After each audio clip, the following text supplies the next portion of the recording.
स्वराज्य न्यूज मराठी, माझा हक्क माझं राज्य स्वराज्य। संगमनेर शहर पोलिसांनी गुप्त माहितीच्या आधारे केलेल्या धाडीत MD मादक पदार्थ तस्करी प्रकरणी एका तरुणाला अटक करत मोठी कारवाई केली आहे। गुप्त बातमीदाराकडून मिळालेल्या माहितीनुसार आशिष सुनील दत्त मेहरे वय 28 राहणार नाशिक हा फॉर्च्युनर गाडी क्रमांक MH15 FF 9630 मधून MD ड्रग्ज घेऊन विक्रीसाठी संगमनेरमध्ये येणार असल्याची माहिती पथकाला मिळाली होती। त्यानुसार उपविभागीय पोलीस अधिकारी कार्यालय संगमनेर तसंच संगमनेर शहर पोलीस स्टेशनचे संयुक्त पथकानं सापळा रचून आरोपीला पकडलाय। तपासात आरोपीच्या ताब्यातून 103 ग्रॅम MD ड्रग्ज किंमत 3,09,000 तसंच गुन्ह्यात वापरलेली 40 लाख किमतीची फॉर्च्युनर गाडी असा एकूण 43,09,000 रुपये किमतीचा मुद्देमाल जप्त करण्यात आलाय। या प्रकरणी NDPS कायदा कलम 8 क 22 क अन्वये गुन्हा दाखल करण्यात आलाय। पुढील तपास पोलीस उपनिरीक्षक पगारे यांच्याकडे आहे। कारवाईत उपविभागीय पोलीस अधिकारी कार्यालय संगमनेर तसंच शहर पोलिसांच्या पथकाचा सहभाग होता।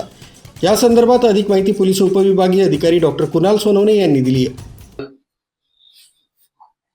मिळालेल्या गोपनीय माहितीच्या आधारे की एक आशिष मेहरे नावाचा इसम हा MD पदार्थ विक्रीसाठी आणणार असल्याची माहिती मिळाल्याने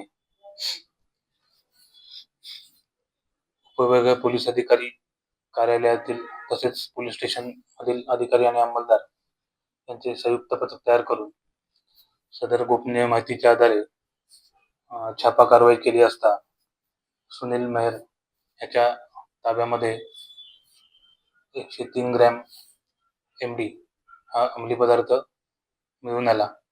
त्या अनुषंगाने संगमनेर शहर पोलीस स्टेशन येथे NDPS ऍक्ट कलम 8 क आणि 22 क अन्वये गुन्हा दाखल करण्यात आलेला आहे। तसेच या गुन्ह्यात